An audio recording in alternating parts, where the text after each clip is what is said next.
नमस्कार मित्रों, आज इस वीडियो में हम ओशन करंट्स समुद्री जलधाराओं के बारे में संक्षेप में पढ़ेंगे, क्योंकि आने वाले परीक्षाओं में पीसीएस और आरओ के लिए जल्दी से इसका रिवीजन करेंगे।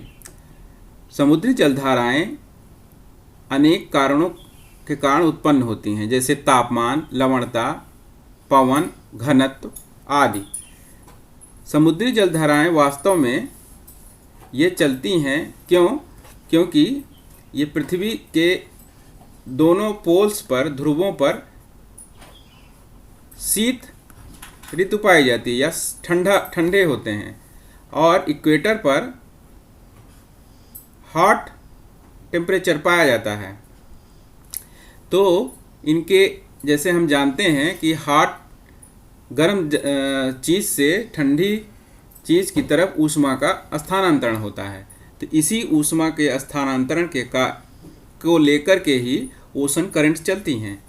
मतलब एक सिद्धांत आप याद रखिए, अगर कहीं भी जलधारा पोल से इक्वेटर की तरफ चलेगी तो वो ठंडी होगी, परंतु अगर इक्वेटर से पोल की तरफ चलेगी जलधारा तो वो गर्म जलधारा होगी, क्योंकि ये एनर्जी का ट्रांसफ़र होता है। और आगे अब देख, इस रेखा चित्र में विंड सर्कुलेशन प्रदर्शित किया गया है।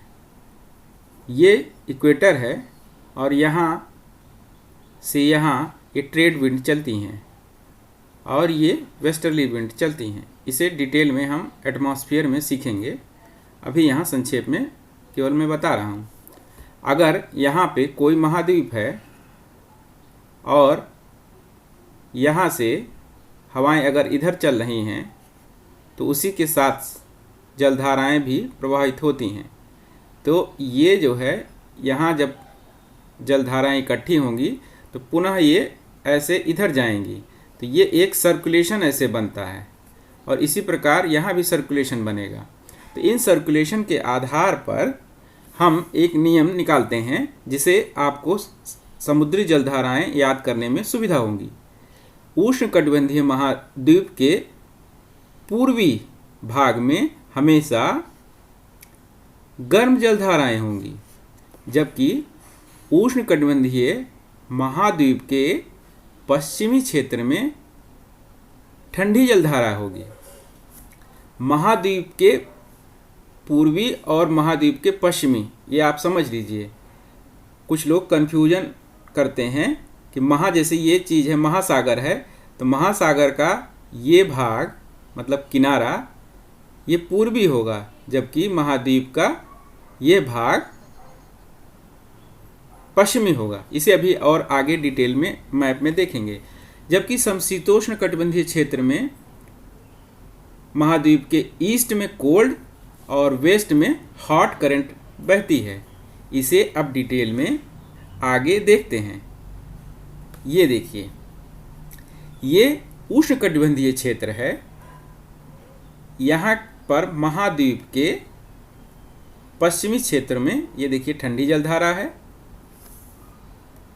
ये ठंडी जलधारा है, और महाद्वीप के पूर्वी क्षेत्र में गर्म जलधारा है। यही पैटर्न पूरे विश्व में दिखेगा, आप कहीं भी देख लीजिए। ये देखिए, महाद्वीप के पूर्वी भाग गर्म जलधारा, पश्चिमी भाग ठंडी जलधारा। हालांकि ये इतना सिंपल नहीं है, बहुत से फैक्टर इसके साथ आते हैं। अब इसे मैप पर देखते हैं। इसे एक बार पुनः इसी मैप पर देख लेते हैं। ये देखिए,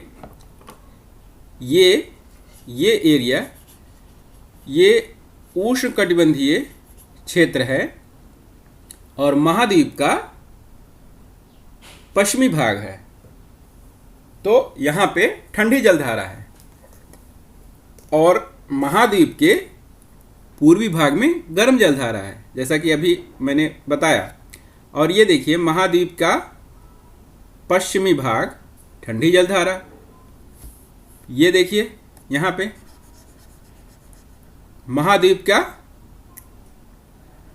पूर्वी भाग गर्म जलधारा। अब ये एरिया समशीतोष्ण या उच्च अक्षांशीय, जहाँ पे ये देखिए महाद्वीप का पूर्वी भाग अब यहाँ पे उल्टा हो जाएगा, यहाँ ठंडी जलधारा है। इसी को आप डिटेल में अन्य मैप पर देखते हैं। ये देखिए,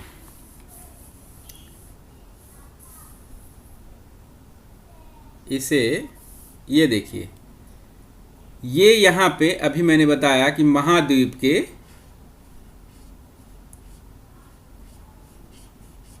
उष्णकटिबंधीय क्षेत्र में पश्चिमी भाग में ठंडी जलधारा। ये कौन सी जलधारा है? कनारी जलधारा।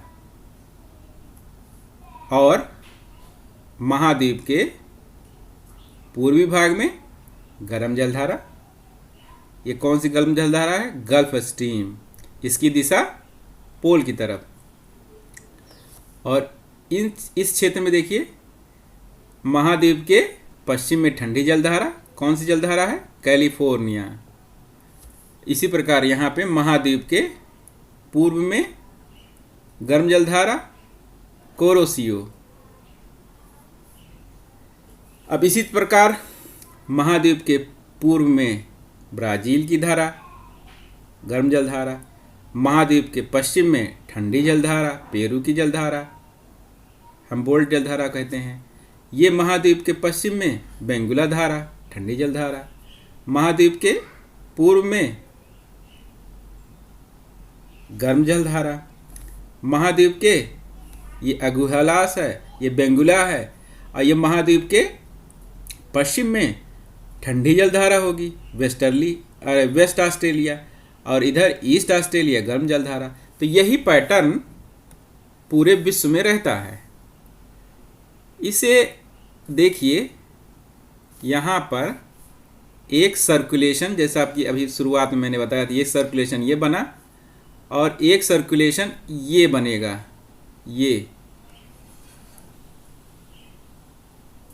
यहाँ पे ऊपर से ये लैब्राडोर की ठंडी जलधारा होगी। अब यहाँ पे समशीतोष्ण वाला नियम लागू होगा कि महाद्वीप के पूर्व में ठंडी जलधारा और महाद्वीप के पश्चिम में गर्म जलधारा। ये इसी प्रकार अलास्का की गर्म जलधारा हो गई। तो इस प्रकार आप मेन जलधाराओं को देख लेते हैं। इससे जो परीक्षाओं में पूछा जाता है मुख्यतः यही पूछा जाता है: Agulhas, Mozambique, Benguela, Brazil, Gulf Stream, Peru, California, Kuroshio, ओयोसियो।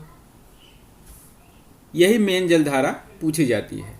तो ये संक्षेप में जलधारा आप 10 मिनट में पे बहुत सारे कॉन्सेप्ट को मैंने छोड़ दिया है। ये हमने सिंपल में बताने का कोशिश किया है। बहुत सारे कॉन्सेप्ट को जब हम समुद्र विज्ञान और जलवायु विज्ञान पढ़ेंगे तो उसमें डिटेल में यहाँ अध्ययन करेंगे। यहाँ केवल अभी परीक्षा के दृष्टि से मेन जलधारा हमने आपको बताया कि जैसे आप जल्दी से तैयार कर लें। और जैसे समशीतोष्ण का जो नियम यहाँ लागू हो रहा है, यहाँ पे नहीं लागू हो पा रहा है क्योंकि यहाँ पे इस एरिया में जो है महाद्वीप की संख्या, महाद्वीप के जो एरिया है वो है नहीं। तो वो सब बहुत सारे फैक्टर होते हैं जो लागू होते हैं, तो वो सब हम छोड़ दे रहे हैं। अभी बाद में इसको हम जब समुद्र विज्ञान और जलवायु विज्ञान पढ़ेंगे तो उसमें समझाएंगे। और अभी परीक्षा की दृष्टि से केवल ये जलधाराएं हैं, इन्हें आप तैयार कर लें। और इसका मेन उद्देश्य यही था कि आरओ और जो है पीसीएस की परीक्षा में जल्दी से आप जलधारा तैयार कर लें। और आपको ये वीडियो कैसा लगा, आप कुछ सुझाव देना चाहें तो आप कमेंट में दे सकते हैं। और चैनल को सब्सक्राइब कीजिए और लाइक कीजिए। हम आने वाली वीडियो में मेड सिंपल सीरीज टाइप में एक 10 मिनट का, जैसे वर्ल्ड में प्रमुख घास के मैदान, प्रमुख पर्वत, प्रमुख जल संधियाँ और ये सब चीज़ें जो है ले आने की कोशिश करेंगे, जिससे आपको 10-10 मिनट में जल्दी से परीक्षा के दृष्टिकोण से पीटी के लिए रिवीजन हो जाए। मेंस के लिए हम बाद में फिर डिटेल में इन सिद्धांतों का, मौलिक सिद्धांतों का अध्ययन करेंगे। धन्यवाद।